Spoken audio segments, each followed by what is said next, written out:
మరచునేమో నేను నిన్ను మరువను, చూడుము నా అరచేతులలో నిన్ను చెక్కియున్నాను.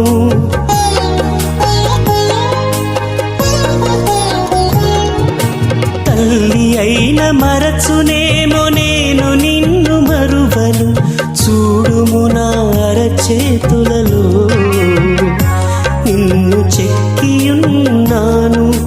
నీ పాదము తొట్టిల్లనీయను నేను, నిన్ను కాపాడువాడు కునుకడు నిదురపోడు అని చెప్పి వాగ్దానం చేసిన యేసయ్యా తల్లిలా లాలించును.